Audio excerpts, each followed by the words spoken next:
Coming up on Mountain News this morning, your child's school could soon see an increase in funding for safety. And some local officials are speaking against Amendment 2 on this year's ballot. Dedicated to Eastern and Southern Kentucky, this is WYMT Mountain News this morning.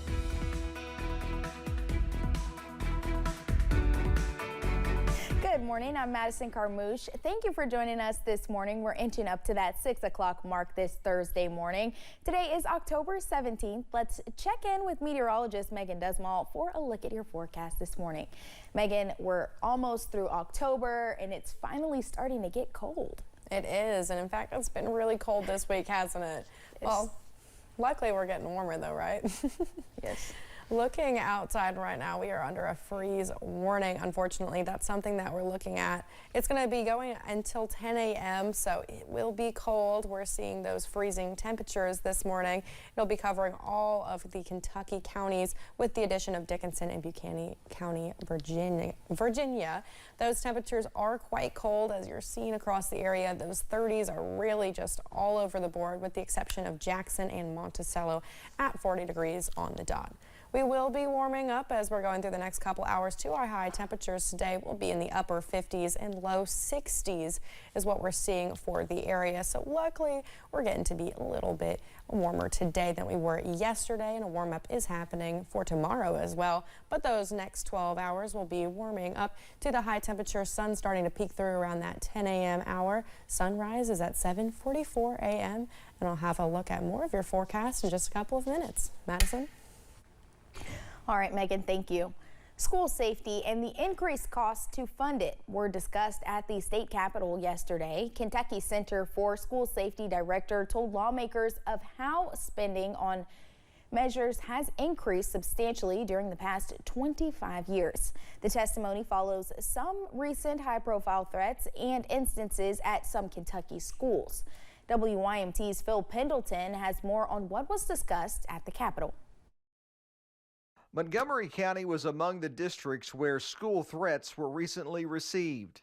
I think something has to be done to make it very unpleasant for anybody who wants to spread false rumors. Some Montgomery County parents kept their children home, schools were closed, and for a time backpacks were banned. And also during that time, school leaders say that a student brought a loaded gun to school. I couldn't speak to motive or intent, but what I can tell you is that it happened. And that because it happened, it's a really important time for us to take again, shift maybe from some of the other priorities that we have as a school district. In the weeks since, the law enforcement director says they've had time to address their safety initiatives. Yeah, so I think it's really important to understand that school safety is not a destination. You don't ever get to a point to where you've reached this end goal. School safety is fluid. This is simply a snapshot of your Senate Bill 91, which allocated $15 million for school safety. Funding for school safety has increased substantially since the Heath High School shooting in 1999, and now money for mental health is in the mix. Barrier says relationship building is also key. It is the cornerstone for what we do and what I train our SROs in our schools to do. Akers says their tip line receives 100 calls a day, and 40% of them deal with mental health issues. In Frankfort, Phil Pendleton, WYMT Mountain News. Lawmakers said next year school safety funding will increase by another $18 million. Educators have differing opinions on an amendment potentially allowing the General Assembly to fund educational institutions outside of public schools. Perry County educator Tiffany Combs says she is not in favor of Amendment 2 because it could lead to funding cuts for public schools. Combs says they could do more for kids if the funding stays the same. You know, we provide them with so many different services. They come to us not just for an education, but we meet all the needs of all students. You know, we don't turn students away. The funding could benefit private and non-public schools like Redbird Christian School. Redbird administrators say they have seen a financial decline since the COVID-19 pandemic. The Kentucky class of 2024 tested among the best in the nation on the ACT college admissions exam. Of the 9 states that test 100% of graduating students, Kentucky ranked 3rd behind only Wyoming and Tennessee. Kentucky students' strongest subject was reading with an average score of 19.2 out of 36. Their weakest subject was a tie between English and math, both with an average score of 18. The average composite score in the state was 18.6. About 51,000 students took the ACT. Today marks 45 years since President Jimmy Carter signed legislation creating the Department of Education.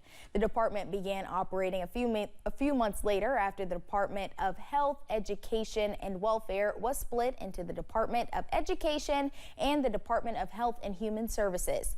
The Department of Education has less than 5,000 employees, making it the smallest staff of the cabinet agencies. Kentucky is set to fast-track the completion of the last section of the Mountain Parkway expansion project. Governor Beshear announced the infrastructure project is moving forward with the help of a $116.3 million federal grant.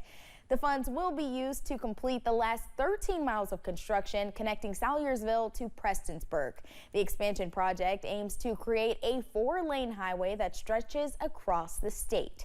Here is a statement from Governor Beshear about the funding. He says, quote, "We're grateful for these federal dollars, which will help move us closer to the finish line on the promising and much needed project." No students were injured when a school bus was involved in a crash yesterday morning. A social media post from Rockcastle County Schools says the crash happened on the Sand Springs route in Mount Vernon. The district says everyone on board is safe and all students were picked up by another school bus. Officials with the Transportation Cabinet announced the Breathitt County Fiscal Court was awarded more than $18,000 in county road emergency road aid funds. The funding will be used to repair a slide on Cockrell Fork Road. The slide is located near the intersection of Cockrell Fork Road and Spruce Pine Fork Road.